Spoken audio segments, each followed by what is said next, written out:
what do you want from a head coach? Let's look forward. So like, if you could have anyone in the world, you don't have to name names, but There's been some names floating about with the girls, like, I'm not going to lie. Name them if you want. I mean, name them if you want. It's a scoop, isn't it? So. I was speaking to Snow about this earlier, and I personally would like someone that's got some experience in the women's game. We spoke about Simon Middleton a little bit. A couple of the PWR coaches. I know your head coach, Sean Lynn's the Welshman. Would he come? Or I don't know if he's going to go for it. Everyone's bloody got a price, haven't they? Yeah, so, do you know what I mean? I know his name has been like put around. Same with Dave, Alex Austenbury at Saracens as well. So I think the future's definitely bright, and if we can get the right appointment in that role, I think we can thrive as a squad, and I do truly believe that. So key things for you, been in the women's game before, do you think that's the biggest one? Like, is there anything about how they play, what they do that you want to see, or is it genuinely being able to like understand females, know how to work with the athletes? Like, that is the biggest thing that you think? I think so, yeah. Obviously we want to play a certain way, and I think with the playing group we've got, we need a coach that can come in and really like identify how we want to attack mainly, and how we want to retain the ball, play in the right area of the field, that type of stuff. So it'll be interesting to see what they do, and it'll be interesting to see what they do with the wider coaching squad as well. Defo. For me, I've can I come in? Wait there. Okay. She can't wait. I can't wait. Princess. Go on, no, you go. You're on the panel, you go. Thank you.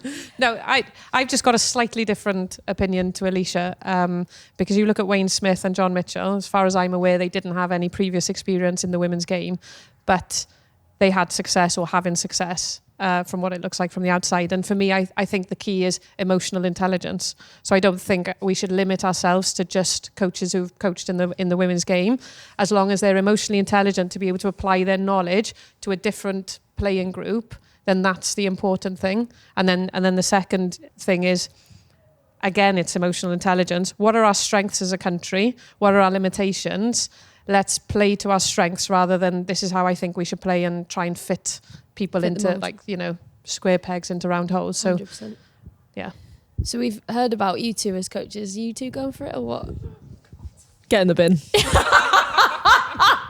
Snowy? No. Fancy it? I have so much to learn, Mo. Genuinely so much to learn. You think as a player you know it all, and you do know... You've just put yourself in the pipeline with your emotional intelligence chat. I was here fully bought in thinking, yeah, you could do it, mate. Who do you think we should have more? I totally agree with the emotional intelligence. I think as female athletes, being able to understand, but also it's an honesty thing. So like as a female athlete, like I don't care if you think I'm rubbish or if you think I need to get better at that, but tell me what you want. Like, don't play games, don't beat around it, but explain it. I think that's the bit that sometimes gets missed, is like, you need that detail of what I'm doing, how I get there. And that's what so many of the girls strive for, so many people want in the game, is like, I'll run through a brick wall for you, but why am I doing it? Like, let me know why, let me know the detail behind it, and then I'll do it. Whereas I think from the experience that I've had and speaking to other people in the men's game, it's like, yeah, okay, I'll do it. It doesn't matter why. Yeah.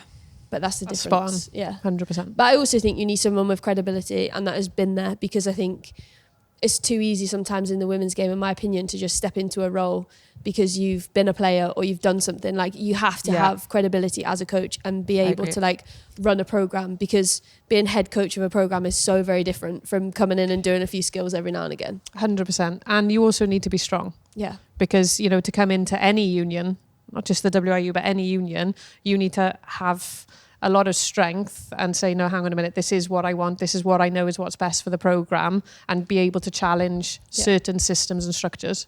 I do agree, but I also think there's an adaptability as well. But we could go on about that for ages, because I think strength sometimes as a coach is being able to be like, I've got that wrong. Like, actually... no, 100% adaptability. We can work together, at least, don't worry about it. But in terms of challenging, if they believe that the women's programme's not being given what it should be given, that's what I mean, 100%. In terms of challenging above. Yeah, totally agree.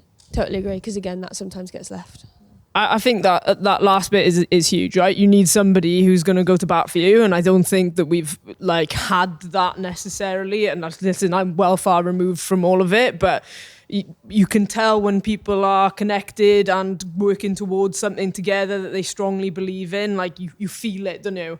And I think that having somebody in that position who will turn around and be like, "No, it's not good enough. We need to do better for the girls." 100%. I think that'll make a huge difference as well.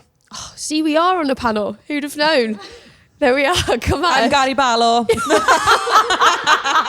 course you are. All right then, Gary, let's move on. No, go on. What are you going to say? I was going to say you're to Lisa.